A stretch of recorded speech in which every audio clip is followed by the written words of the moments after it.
رب زدني علما رب زدني علما. إن الحمد لله نحمده ونستعينه ونستغفره ونعوذ بالله من شرور أنفسنا ومن سيئات أعمالنا. من يهده الله فلا مضل له ومن يضلل فلا هادي له.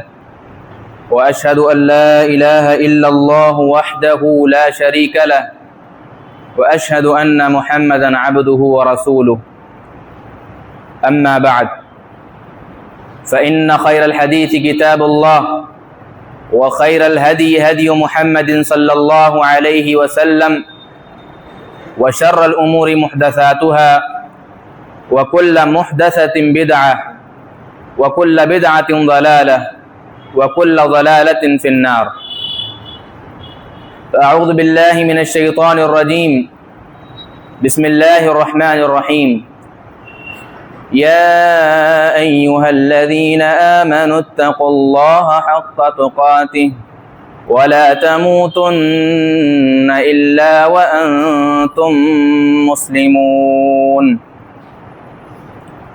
يا أيها الناس اتقوا ربكم الذي خلقكم من نفس واحدة وخلق منها زوجها وبث منهما رجالا كثيرا ونساء واتقوا الله الذي تساءلون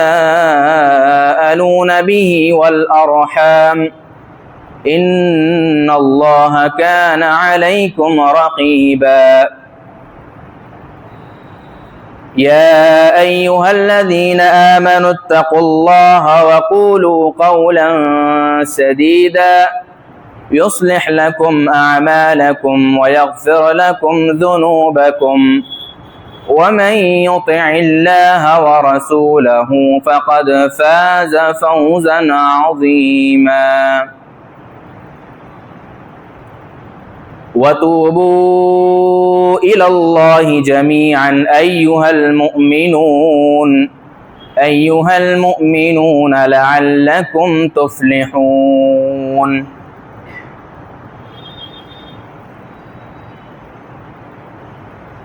محترم حاضرین جمعہ، عزیز بچوں، دوستوں، ساتھیوں، بزرگوں، عزیز طلبہ اور میری ماؤں اور بہنوں،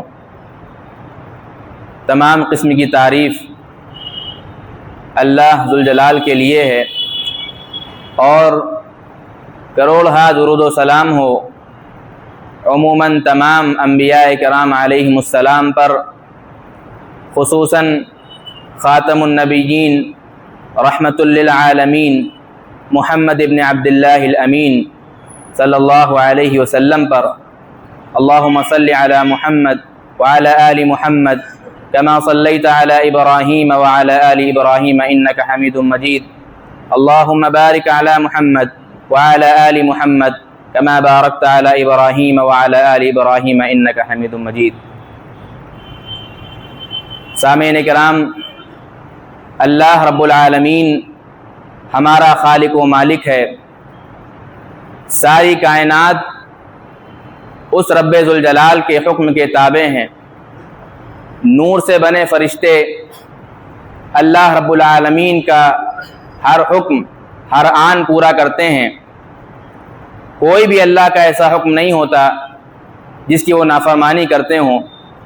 لا یعصون اللہ ما امرہم ویفعلون ما یؤمرون. فرشتوں کے بارے میں اللہ رب العالمین نے کہا کہ وہ اللہ رب العالمین کے کسی بھی حکم کی نافرمانی نہیں کرتے. وَيَفْعَلُونَ مَا يُؤْمَرُونَ. اور جیسا انہیں حکم ہوتا ہے اسی کے مطابق کام کرتے ہیں. بلکہ ساری کائنات اللہ رب العالمین کے حکم کے تابع ہیں. چاند، سورج، پہاڑ، ہوا، پانی سب اللہ رب العالمین کے حکم کے تابع ہیں. یہی حکم انسانوں کے لیے بھی ہے کہ انسان اپنی زندگی میں، اپنی زندگی کے تمام معاملات میں اپنے آپ کو اللہ رب العالمین کا فرما بردار بنائے، اپنے آپ کو اللہ رب العالمین کا تابع بنائے. اللہ رب العالمین نے فرمایا وَاتَّقُوا اللَّهَ لَعَلَّكُمْ تُفْلِحُونَ کہ تم اللہ رب العالمین سے ڈرو، پرہیزگاری اختیار کرو، لعلکم تفلحون تاکہ تم کامیاب ہو جاؤ۔ سامعین کرام، آپ دیکھیں کہ اللہ رب العالمین نے کامیابی کو تقوی کے ساتھ جوڑا ہے۔ کیا ہے تقوی؟ تقوی یہ ہے کہ انسان ہر اس کام سے بچے، ہر اس بات سے بچے جس سے اللہ رب العالمین ناراض ہوتا ہے، اللہ کے حکم کو نہ توڑے، اللہ کی منع کی ہوئی چیزوں میں نہ واقع ہو، بلکہ اپنی زندگی کو اللہ رب العالمین کے حکموں کو پورا کرنے میں اور اس کی منع کی گئی چیزوں سے بچنے میں صرف کر دے۔ یہ ہے تقوی کہ انسان اللہ رب العالمین کو اپنا مالک جانے، اس کے حکموں کو پورا کرے، نفس کی گمراہی سے بچے، شیطان کی چال بازیوں سے اپنے آپ کو بچائے، بلکہ اپنی کامیابی اس میں سمجھے کہ میری کامیابی اسی میں ہے کہ میں اللہ رب العالمین کے حکموں کو پورا کروں۔ لیکن انسان ہے، انسان فرشتہ نہیں ہے، انسان فرشتہ نہیں بن سکتا، انسان کمزور ہوتا ہے، چاہے وہ جتنی کوشش کر لے، جتنی کاوش کر لے کہ اپنے آپ کو گناہ سے بچا لے، کہیں نہ کہیں کوئی کوتاہی، کوئی غلطی، کوئی گناہ ہو ہی جاتا ہے، کہ اللہ رب العالمین نے انسان کو کمزور پیدا کیا ہے۔ وَخُلِقَ الْإِنسَانُ ضَعِيفًا، اللہ رب العالمین نے انسان کو کمزور پیدا کیا ہے، لہذا چاہے جتنی بھی وہ کوشش کر لے، کوئی بھول، کوئی چوک، کوئی لغزش کا سرزد ہونا یہ عام بات ہے، اس کا امکان ہے۔ لہذا عقل مندی اسی میں ہے کہ انسان اپنی غلطی کی بھرپائی کرتا چلے۔ اللہ رب العالمین نے بھی انسان کے لیے دروازوں کو بند نہیں کیا۔ اللہ رب العالمین جانتا ہے کہ انسان ہے، فرشتہ نہیں ہے، انسان کے ساتھ اس کا نفس ہے اس کو بہکانے کے لیے، انسان کے پیچھے شیطان ہے اس کو بہکانے کے لیے، گمراہ کرنے کے لیے، اور پھر خود اس کی اپنی خود کی مجبوریاں ہیں، بشری کمزوریاں ہیں۔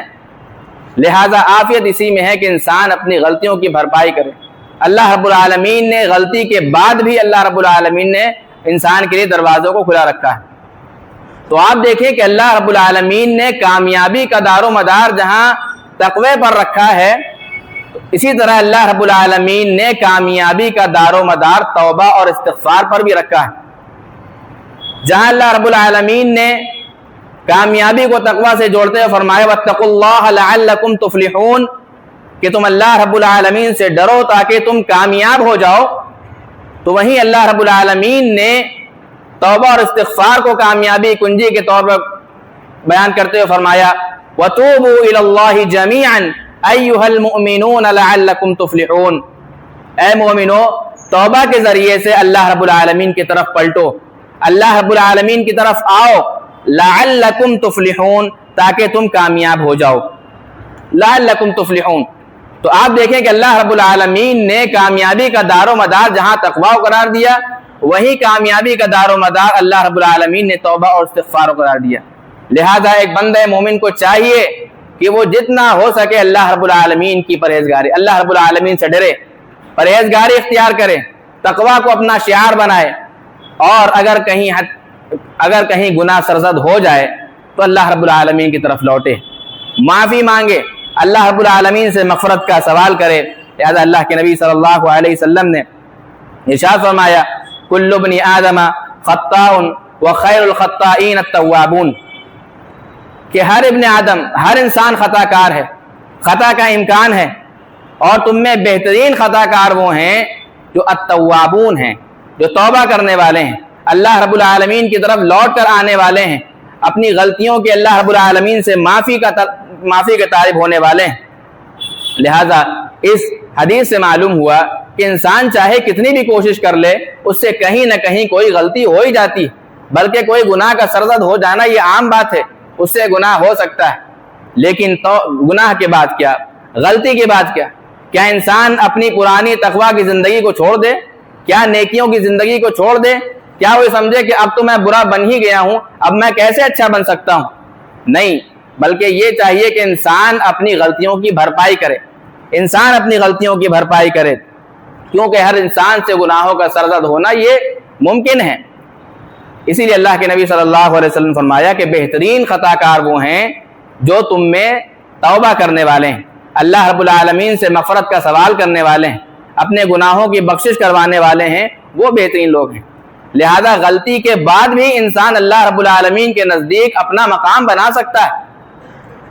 میرے بھائیوں اور دوستو، اس حدیث کے اندر ایک لفظ آیا ہے تواب۔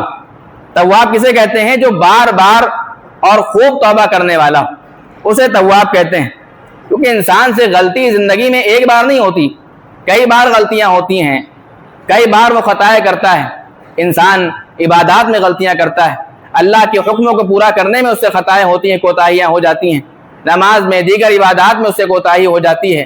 لہذا ایک بندے کے لیے اس کے سوا کوئی چارہ نہیں ہے، چاہے وہ فرما بردار ہو، چاہے وہ گناہ گار ہو، اس کے سوا کوئی چارہ نہیں ہے کہ وہ اللہ رب العالمین سے توبہ کرے، اللہ رب العالمین کی طرف رجوع کرے، اللہ رب العالمین سے اپنے گناہوں کے لیے بخشش مانگے۔ لہذا یہ ضروری ہے، اور لہذا اس غلطی کی بھرپائی کا راستہ کیا ہے؟ اس غلطی کی بھرپائی کا راستہ ہے توبہ اور استغفار۔ توبہ کے بارے میں احادیث کی روشنی میں علماء نے یہ بات لکھی ہے کہ توبہ کے قبول ہونے کے لیے 4 شرطیں ہیں، 4 چیزیں ضروری ہیں توبہ کی قبولیت کے لیے۔ نمبر 1 کہ انسان جس گناہ میں مبتلا تھا اس گناہ سے باز آ جائے، اس گناہ سے رک جائے۔ نمبر 2 توبہ کی قبولیت کے لیے وہ یہ کہ انسان اس گناہ کو آئندہ نہ کرنے کا عزم کرے کہ آئندہ اس سے وہ خطا نہیں ہوگی، اگرچہ شیطان کے بہکاوے میں آ کر دوبارہ اس سے وہ خطا ہو بھی جائے، لیکن جس وقت وہ توبہ کر رہا ہے اس وقت یہ پختہ عزم کرے کہ میں دوبارہ نہیں کروں گا۔ نمبر 3 کہ اس کو اس گناہ پر شرمندگی ہو، احساس ندامت ہو اس کو کہ میں نے یہ کام غلط کیا، میں نے یہ گناہ کیا، مجھے نہیں کرنا چاہیے تھا، یہ ندامت اور شرمندگی ہونی چاہیے۔ چوتھی چیز یہ کہ اس گناہ کے نتیجے میں جو اس سے کوتاہی ہوئی ہے، جو کمی ہوئی ہے، اگر اس کی بھرپائی کا امکان ہے تو اس کو پورا کرے، اس کی بھرپائی کا امکان ہے تو اس کو پورا کرے۔ کسی پر ظلم کیا تھا، کسی پر زیادتی کی تھی، کسی کے ساتھ ناانصافی کی تھی، تو اس کو چاہیے کہ اس کے ساتھ عدل کا معاملہ کرے۔ نماز میں، عبادات میں اگر کوئی فرض ہی چھوٹ گئی ہے، اس کی قضا کا موقع ہے، تو چاہیے کہ اس کی قضا پوری کرے، اس کی قضا دے، اسے پورا کرے۔ لہذا یہ 4 چیزیں ضروری ہیں توبہ کی قبولیت کے لیے۔ نمبر 1 کہ انسان گناہوں سے باز آ جائے، نمبر 2 اس کو شرمندگی ہو اس گناہ پر، نمبر 3 وہ کام نہ کرنے کا اس کا پختہ ارادہ ہو، نمبر 4 اگر اس غلطی کی بھرپائی کا امکان ہے تو اس غلطی کی بھرپائی کرے وہ۔ لہذا یہ 4 چیزیں ضروری ہیں۔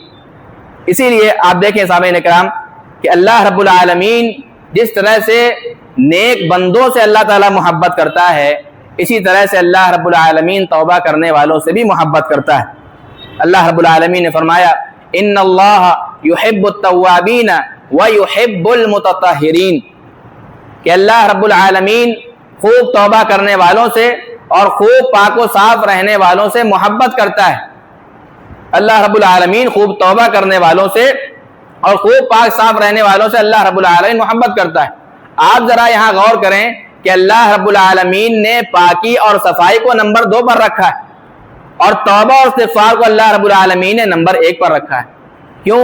کیونکہ انسان کے جسم کا پاک ہونا، اپنے جسم کو پاک رکھنا، اپنے لباس کو پاک رکھنا، ہر ظاہری چیز کو پاک و صاف رکھنا یہ نہایت ضروری ہے، لیکن اس سے بھی زیادہ ضروری یہ ہے کہ انسان اپنے دل کو صاف کرے، انسان اپنے دل میں پنپ رہی برائیوں کا علاج کرے، اس کو پاک و صاف کرے، اور اس کو پاک و صاف کرنے کا ذریعہ جو ہے وہ ہے توبہ۔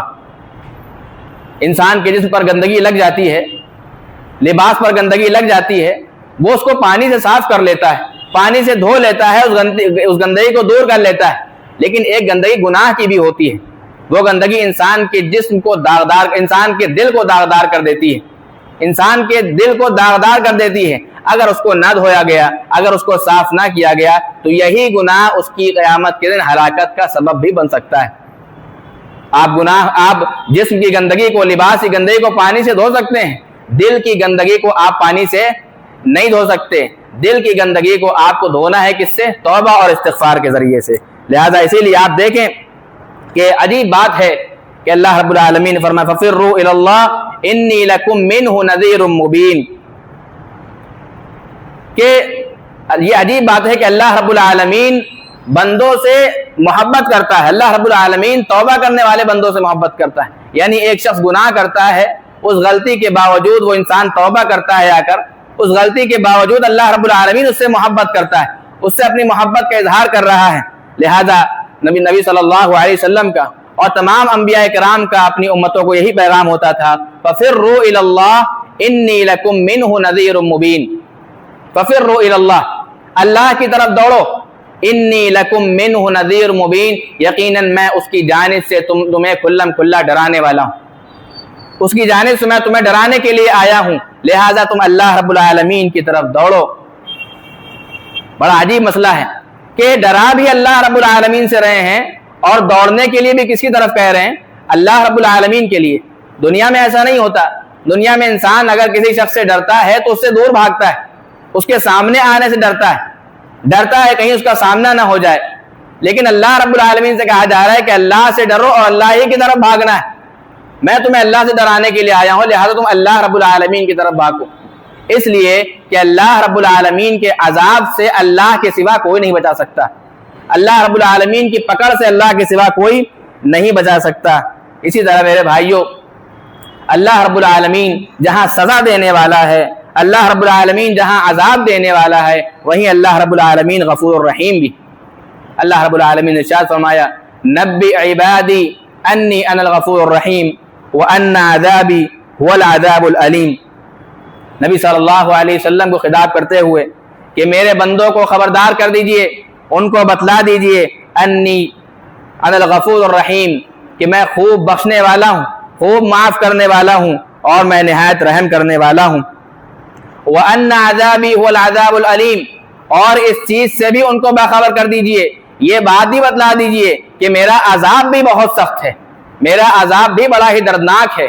اسی لیے اللہ کے نبی صلی اللہ علیہ وسلم یہ دعا کیا کرتے تھے، اللہم انی اعوذ بک منک، اے اللہ رب العالمین میں تجھ سے تیری ہی پناہ چاہتا ہوں. یعنی اللہ رب العالمین میں تیرے عذاب سے تیری پناہ چاہتا ہوں، تیرے عذاب سے تیری ہی پناہ چاہتا ہوں. کیوں؟ کیونکہ اللہ رب العالمین اگر کسی شخص کو امان دینے پہ آ جائے، اللہ رب العالمین اگر کسی شخص کو حفاظت دینے پہ آ جائے، اللہ رب العالمین کسی کو بچانے پر آ جائے، تو کائنات کی کوئی طاقت اس کو ذرہ برابر نقصان نہیں پہنچا سکتی. اور اگر اللہ رب العالمین سزا دینے پہ آ جائے، اللہ رب العالمین پکڑ کرنے پہ آ جائے، تو کائنات کی کوئی طاقت اسے بچا نہیں سکتی. لہذا اللہ کے نبی صلی اللہ علیہ وسلم یہ دعا کیا کرتے تھے کہ اعوذ بک منک، اللہ رب العالمین میں تجھ سے تیری ہی پناہ مانگتا ہوں، یعنی تیرے عذاب سے تیری پناہ چاہتا ہوں. سامعین کرام، بعض اوقات انسان سے زندگی میں 50 سال 60 سال شرک میں، بدعات اور خرافات میں وہ اپنی زندگی گزار دیتا ہے. اس کے 50-60 سال بلکہ پوری زندگی شرک میں، بدعات میں، خرافات میں گزر جاتی ہے. اور بہت سے لوگ ایسے ہوتے ہیں ایسے کہ جو لا علمی کی بنیاد پر، جہالت کی بنیاد پر اللہ رب العالمین سے مایوس ہو جاتے ہیں کہ آخر ہم کس منہ سے اللہ رب العالمین سے معافی مانگیں، اتنے گناہوں کے باوجود کیا منہ لے کر اللہ کے سامنے جائیں اور کیسے اس سے توبہ کریں، کیسے اللہ رب العالمین سے ہم معافی مانگیں. لہذا ایسے شخص کو چاہیے کہ اللہ رب العالمین کی رحمت سے کہیں مایوس نہ ہو. اللہ رب العالمین معاف کرنے والا ہے. لہذا اللہ کے نبی صلی اللہ علیہ وسلم نے ارشاد فرمایا، ابن ماجہ کی روایت ہے، فرمایا لو اخطأتم حتى تبلغ خطاياكم السماء ثم تبتم لتاب علیکم. اللہ کے نبی صلی اللہ علیہ وسلم نے ارشاد فرمایا، اگر تمہارے گناہ اس قدر ہو جائیں، یعنی ماضی میں ہونے والے گناہ تمہارے اگر اس قدر بڑھ جائیں، تمہاری کوتاہیاں، تمہاری غلطیاں اگر اس قدر ہو جائیں کہ ان کو ایک کے بعد ایک رکھا جائے، تہ بتہ کیا جائے، تو وہ گناہ آسمان کی بلندیوں کو چھونے لگ جائیں، اس قدر گناہ ہو جائیں. اس کے بعد ثم تبتم، پھر تم اللہ رب العالمین سے توبہ کرو، اللہ رب العالمین سے اپنی مغفرت کا سوال کرو، لتاب علیکم، اللہ رب العالمین تمہارے گناہوں کو معاف کر دے گا. اللہ اکبر. یہ ہے اللہ رب العالمین کی رحمت، اللہ رب العالمین کا احسان. چاہے گناہ کتنے بھی زیادہ ہو جائیں، آخری وقت میں بھی انسان اگر اللہ رب العالمین سے توبہ کر لے، مغفرت کا سوال کرے، اللہ رب العالمین اس کو معاف کر دیتا ہے. لہذا آخری وقت میں انسان اللہ رب العالمین کی طرف لوٹ آئے، اللہ رب العالمین سے معافی مانگے، اللہ رب العالمین اسے معاف کر دیتا ہے. اللہ رب العالمین کی رحمت سے مایوس نہیں ہونا چاہیے کہ اللہ رب العالمین ہم کو معاف نہیں کرے گا. بڑی خطائیں کی ہیں، بڑے گناہ کیے ہیں، کس منہ سے اللہ رب العالمین سے ہم معافی مانگے. لہذا اللہ رب العالمین کی رحمت سے کبھی مایوس نہیں ہونا چاہیے۔ اللہ رب العالمین نے ارشاد فرمایا قل یا عبادی الذین اسرفوا علی انفسہم لا تقنطوا من رحمت اللہ ان اللہ یغفر الذنوب جمیعا انہ هو الغفور الرحیم۔ اے نبی صلی اللہ علیہ وسلم کہہ دیجئے میرے بندوں سے، اے میرے بندو جنہوں نے اپنی جانوں پر ظلم کیا، جو حد سے زیادہ آگے بڑھ گئے، جنہوں نے اللہ رب العالمین کی حدود کو پار کیا، جنہوں نے اپنے نفس پر ظلم کیا، لا تقنطوا من رحمت اللہ، یہ مت سمجھو کہ میں نے بہت سارے گناہ کر لیے ہیں اللہ رب العالمین اب ہم کو معاف نہیں کرے گا، بہت خطائیں کر لی ہیں اللہ رب العالمین معاف نہیں کرے گا۔ لا تقنطوا من رحمت اللہ، اللہ رب العالمین کی رحمت سے مایوس مت ہو، اللہ رب العالمین کی رحمت سے کہیں مایوس مت ہونا۔ ان اللہ یغفر الذنوب جمیعا، اللہ رب العالمین تمام گناہوں کو معاف کر دے گا، تمام گناہوں کو بخش دے گا۔ کیوں؟ انہ هو الغفور الرحیم، کیونکہ وہ بہت زیادہ بخشنے والا ہے اور نہایت رحم کرنے والا ہے۔ لہذا میرے بھائیوں اور دوستو، ساتھ ہی ساتھ یہ بات بھی ذہن نشین ہونی چاہیے کہ جہاں بھی اللہ رب العالمین نے اپنی مغفرت کا وعدہ کیا ہے، وہاں پر اللہ رب العالمین نے ماضی میں کیے گئے گناہوں کا ذکر کیا ہے۔ جہاں بھی اللہ رب العالمین کے مغفرت کے وعدے ہیں، وہاں پر جن گناہوں کا تذکرہ ہے وہ گناہ ہیں جو ماضی میں ہوئے ہیں۔ یعنی کوئی یہ نہ سمجھے کہ اللہ رب العالمین تو غفور ہے لہذا مستقبل میں چاہے ہم جتنے گناہ کرتے جائیں اللہ رب العالمین معاف کرتا چلا جائے گا، ہم گناہ کرتے جائیں معاف کرتے چلا جائے گا، یعنی اللہ رب العالمین کی رحمت کو، اس کی مغفرت کو آڑ بنا کر وہ مستقبل میں گناہ کے ارادے پر ارادہ کرتا چلا جائے، یہ مطلب ہرگز نہیں ہے۔ بلکہ اللہ رب العالمین کا یہ کہنا ہے کہ جو تم سے گناہ ہو چکے ہیں، جو ماضی میں تم سے گناہ ہوئے ہیں، ان کی مغفرت کا سوال کرو، میں تمہیں معاف کروں گا، میں تمہیں بخش دوں گا۔ لہٰذا یہ ایک قسم کی اللہ رب العالمین کی شان میں گستاخی ہے کہ کوئی یہ سمجھے کہ بھائی چاہے جو گناہ کرو اللہ تو معاف کر ہی دے گا، لہٰذا چلو گناہ کر لیتے ہیں۔ ایسا نہیں ہے، اس کا تعلق ان گناہوں سے ہے جو انسان کی ماضی میں گناہ ہو چکے ہیں، لہٰذا یہ اللہ رب العالمین کی شان میں گستاخی ہے۔ ایسے لوگوں کو ڈرنا چاہیے اگر وہ اس طرح کا عمل کرتے ہیں، ڈرنا چاہیے کہ اللہ رب العالمین کہیں مواخذہ نہ کر لے، اللہ رب العالمین کہیں پکڑ نہ لے کہ وہ اللہ رب العالمین کی مغفرت کی آیات اور احادیث کو آڑ بنا کر وہ گناہ پر گناہ کرتے چلے جائیں۔ لہذا میرے بھائیوں، اسی طرح سے ایک انسان سے گناہ ہو جاتا ہے، اللہ رب العالمین کی طرف وہ رجوع کرتا ہے، معافی مانگتا ہے، اللہ رب العالمین اس کی توبہ قبول کرتا ہے، اس کو معاف کر دیتا ہے۔ لیکن ایک انسان گناہ پر گناہ کرتا رہے اور توبہ نہ کرے، بلکہ اللہ رب العالمین سے نہ توبہ کرے، نہ ہی رو کر گڑ گڑا کر اللہ رب العالمین سے اپنے گناہوں کو معاف کرائے، بلکہ اس گناہ پر ڈٹا رہے، گناہ پر گناہ کرتا رہے، اللہ رب العالمین نے ایسے لوگوں کے بارے میں فرمایا یہ ظالم ہیں، یہ ظالم لوگ ہیں جو اپنے گناہوں پر ڈٹے رہتے ہیں، یہ ظالم لوگ ہیں جو اللہ رب العالمین سے توبہ نہیں کرتے۔ لہذا اللہ رب العالمین نے فرمایا وَمَن لَّمْ يَتُبْ فَأُولَٰئِكَ هُمُ الظَّالِمُونَ، وَمَن لَّمْ يَتُبْ فَأُولَٰئِكَ هُمُ الظَّالِمُونَ، اور جو لوگ توبہ نہ کریں فَأُولَٰئِكَ هُمُ الظَّالِمُونَ، یہی وہ لوگ ہیں جو ظالم ہیں۔ تو اس آیت سے معلوم ہوا کہ جو لوگ گناہ کرتے ہیں اور گناہ کے بعد اللہ رب العالمین سے توبہ نہیں کرتے، انہیں توبہ کی توفیق نہیں ملتی، توبہ نہیں کرتے اور اس گناہ میں ڈوبے رہتے ہیں، گناہ کرتے رہتے ہیں، یہ اللہ رب العالمین کے نزدیک ظالم لوگ ہیں۔ لہذا میرے بھائیوں، انسان جب توبہ کرتا ہے تو توبہ کے فوائد بھی ہوتے ہیں، توبہ کا ان کے اوپر اثر بھی ہوتا ہے۔ اللہ کیا اثر ہوتا ہے؟ اللہ کے نبی صلی اللہ علیہ وسلم نے ارشاد فرمایا التائب من الذنب کمن لا ذنب لہ، کہ گناہ سے توبہ کرنے والا ایسے ہوتا ہے جیسے اس نے کوئی گناہ کیا ہی نہ ہو۔ سبحان اللہ، یہ اللہ رب العالمین کا احسان کہ گناہ کرنے والا ایسا ہو جاتا ہے جیسا اس نے کوئی گناہ نہیں کیا۔ انسان نے گناہ کیا، اس کے بعد اس کو احساس ندامت ہوا، اللہ رب العالمین کی طرف پلٹا، اس نے اللہ رب العالمین سے معافی مانگی، استغفار کیا، اللہ رب العالمین نے اسے معاف کر دیا، اور نہ صرف معاف کیا بلکہ اس کے گناہوں کو مٹا دیا، اس کے دل سے اس گناہ کے اثرات کو ختم کر دیا، اس کے نامہ اعمال کو بالکل پاک و صاف کر دیا۔ اب وہ اللہ رب العالمین کے نزدیک ایسا ہے جیسا اس کا کوئی گناہ تھا ہی نہیں۔ انسانوں کا معاملہ ایسا نہیں ہوتا، ہمارا معاملہ ایسا نہیں ہوتا۔ ہمارے ساتھ کوئی زیادتی کرے، ہمارے ساتھ کوئی ناانصافی کرے، ہمارے ساتھ کوئی کسی بھی طرح کا ظلم کرے، اس کے بعد ہم سے معافی مانگے، ہم معاف کر دیتے ہیں، لیکن پھر بھی کہیں نہ کہیں دل میں کوئی کسک باقی رہتی ہے، کہیں نہ کہیں دل میں یہ بات ضرور باقی رہتی ہے کہ فلاں شخص نے میرے ساتھ فلاں موقع پر زیادتی کی تھی، فلاں شخص نے فلاں موقع پر میرے ساتھ ناانصافی کی تھی، فلاں شخص نے فلاں موقع پر میرے رشتہ دار نے، میرے بھائی نے میری حق تلفی کی تھی. کہیں نہ کہیں دل میں یہ بات باقی رہتی ہے.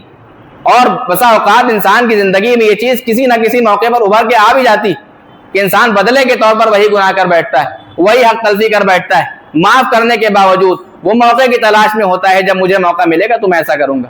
معاف کرنے کے باوجود اللہ رب العالمین کا معاملہ کتنا عجب ہے کہ اللہ رب العالمین اس کے گناہوں کو بھی معاف کرتا ہے، اور اس کے گناہوں کو معاف کرتا ہے، گناہوں کے آثار کو دل سے ختم کر دیتا ہے، اور اس کو بالکل فریش ایسے بنا دیتا ہے جیسے اس نے گناہ کیا ہی نہیں تھا. یہ اللہ رب العالمین کی طرف سے یہ رحمت ہے، اللہ رب العالمین کا یہ احسان ہے.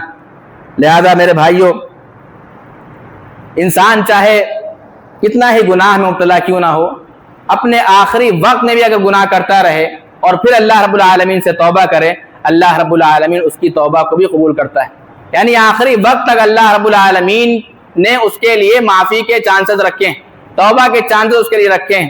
ایک آدمی گناہ کرتا ہے 50 60 سال پوری زندگی گناہوں میں لگا دیتا ہے، لیکن پھر اس کو احساس ہوتا ہے کہ میں نے غلط زندگی گزاری، اس طرح سے مجھے زندگی نہیں گزارنی چاہیے تھی، مجھے شرک میں، کفر میں، مجھے بدعات اور خرافات میں زندگی نہیں گزارنی چاہیے تھی. مجھے لوگ بتانے کے لیے آتے تھے، صحیح احادیث پیش کرتے تھے، قرآن کی آیات پیش کرتے تھے، کتاب و سنت سے مجھے سمجھاتے تھے، لیکن اس کے باوجود بھی میں کٹ حجتی کرتا رہا، اپنی پوری زندگی میں نے اسی میں گزار دی. اس کو یہ احساس ہوتا ہے، اور پھر وہ احساس کے ساتھ اپنی غلطی سے معافی مانگتا ہے، توبہ کرتا ہے. اللہ رب العالمین توبہ قبول کرتا ہے اس کی. لہذا اب اس کی مثال اس طرح سمجھیے کہ نبی صلی اللہ علیہ وسلم کے چچا حضرت ابو طالب، آپ کے بڑے ہی عزیز، بڑے ہی پیارے چچا، آخری وقت تک نبی صلی اللہ علیہ وسلم کے ساتھ ہر مشکلات میں کھڑے رہے. لیکن کیا ہی بد نصیبی کہ اللہ رب العالمین کی جانب سے ان کو اسلام کی توفیق نہیں ملی، کلمہ شہادت کا اقرار انہوں نے نہیں کیا. آخری وقت میں نبی صلی اللہ علیہ وسلم ان کے پاس آتے ہیں اور کہتے ہیں کہ اے میرے چچا، آپ اسلام کو قبول کر لیجئے، لا الہ الا اللہ کا اقرار کر لیجئے، میں گواہی دیتا ہوں کل قیامت کے دن میں آپ کی سفارش کروں گا. لہذا اس سے معلوم ہوا کہ انسان اپنے آخری وقتوں میں، بلکہ پوری زندگی اس کی شرک میں، بدعات میں، خرافات میں گزر جائے، لیکن آخری وقت میں بھی اگر اس کو احساس ہو جائے، اپنے گناہوں پر ندامت ہو جائے، توبہ کرے، تو اللہ رب العالمین اس کو معاف کر دیتا ہے. لہذا میرے بھائیوں، اللہ رب العالمین چاہتا ہے کہ انسان توبہ کرے، استغفار کرے. شیطان نہیں چاہتا، شیطان نہیں چاہتا کہ انسان توبہ کرے. شیطان چاہتا ہے کہ انسان گناہ کرتا ہی مر جائے، اس کو توبہ کی توفیق ہی نہ ملے. وہ سارے راستے آسان کر دیتا ہے اس کے لیے کہ انسان کو توبہ کی توفیق نہ مل سکے، اس کی پوری کوشش ہوتی ہے. لہذا مسند احمد کی حسن درجے کی روایت ہے، اللہ کے نبی صلی اللہ علیہ وسلم نے فرمایا کہ ان الشیطان قال وعزتك لا ابرح لاغوي عبادك ما دامت ارواحهم في اجسادهم وقال الرب وعزتي وجلالي لا ازال اغفر ما استغفروني.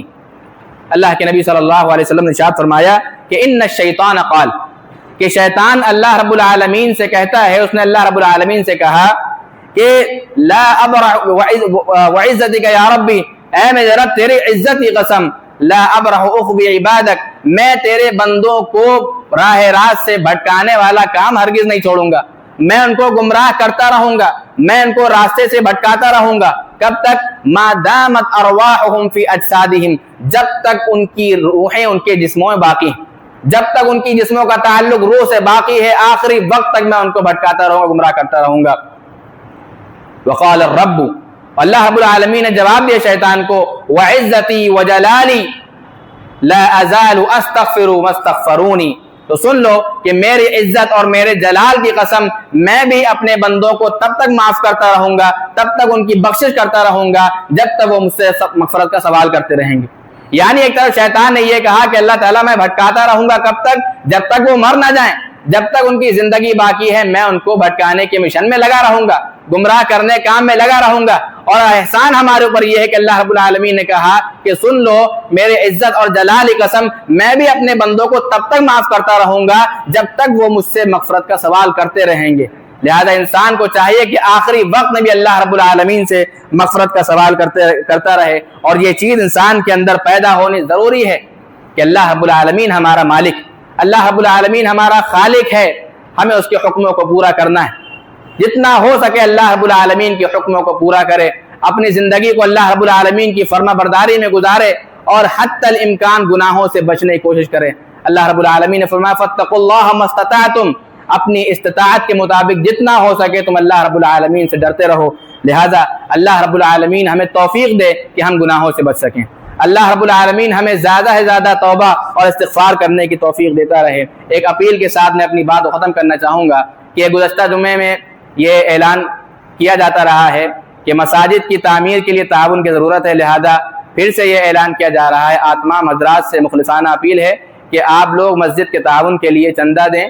خواتین کے لیے بھی باکس وغیرہ رکھے ہوئے مسجد کے کنارے پر باکس رکھے ہوئے ہیں دروازوں کی طرف، تو خواتین اور حضرات تمام لوگ جتنا ہو سکے مسجد کے اس تعمیر میں اپنے تعاون کو ثواب کا ذریعہ سمجھتے ہوئے اس میں تعاون کریں اور زیادہ زیادہ تعاون کریں۔ اللہ رب العالمین سے دعا ہے کہ اللہ رب العالمین ہمیں گناہوں سے بچائے، اللہ رب العالمین ہمیں مرتے دم تک توبہ اور استغفار سے جوڑ کے رکھے، جب تک ہمارے جسم کے اندر روح باقی ہے اللہ رب العالمین ہماری زبانوں کو ذکر سے تر رکھے۔ اللہ رب العالمین سے دعا ہے کہ اللہ رب العالمین ہم میں سے جو مریض ہیں تو ان کو شفاء کاملہ عاجلہ عطا فرما۔ اللہ رب العالمین ہم میں سے جو فوت ہو چکے ہیں، اس دنیا سے رخصت ہو گئے ہیں، اللہ رب العالمین تو ان کی مغفرت فرما۔ اللہ رب العالمین ہم میں سے جو پریشان حال ہیں، مقروض ہیں، اللہ رب العالمین کوئی آسان سی سبیل ان کے لیے پیدا فرما دے کہ ان کا قرض بآسانی دور ہو جائے، آمین۔ وآخر دعوانا الحمدللہ رب العالمین۔ بارک اللہ لنا ولکم فی القرآن العظیم ونفعنی وإیاکم بما فیہ من الآیات والذکر الحکیم، انہ تعالی جواد کریم ملک بر الرؤوف الرحیم۔